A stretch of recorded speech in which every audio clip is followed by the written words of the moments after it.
Welcome to this interactive study breakdown on religious experience for OCR A-Level Religious Studies. Today we will explore the key philosophical frameworks of William James and Rudolf Otto, and critically evaluate whether religious experiences can be trusted as genuine encounters with the divine.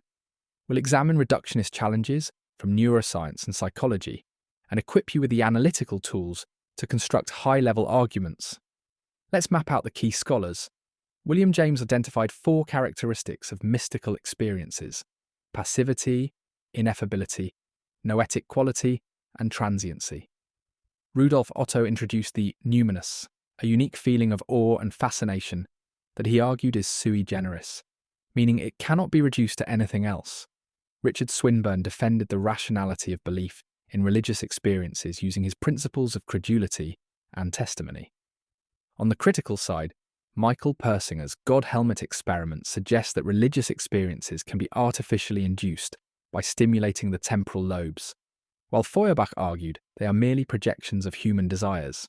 Turning to our core study notes, James's pint criteria provide a checklist for identifying mystical experiences. However, Otto challenges this by arguing that the numinous is not just a psychological state, but a unique category of experience that points to a transcendent reality. This distinction is crucial for AO2 evaluation. Does James's approach reduce religious experience to mere psychology, or does Otto's sui generis claim protect its special status? Now let's work through the key arguments for and against the validity of religious experience. Swinburne argues that we should trust our own and others' experiences unless we have clear evidence to the contrary. However, Persinger's God helmet experiments show that stimulating the brain can produce feelings of a divine presence, suggesting that religious experiences may be nothing but brain activity. Feuerbach goes further, claiming that God is a projection of human nature.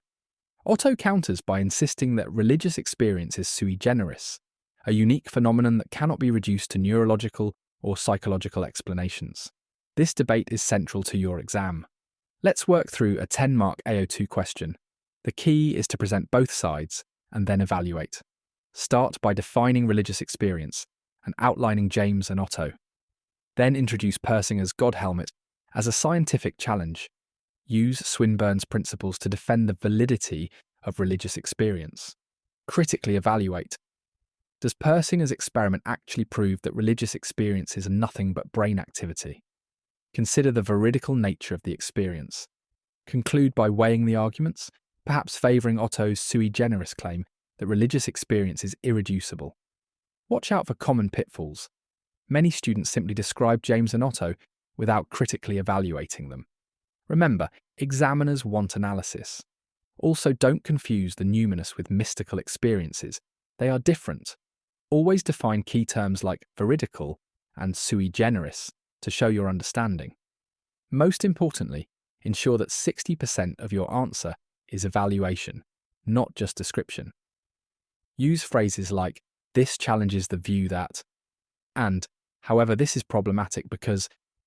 To wrap up, remember the key scholars and their core ideas.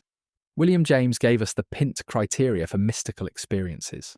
Rudolf Otto introduced the numinous as a sui generis category. Richard Swinburne defended the rationality of belief using his principles.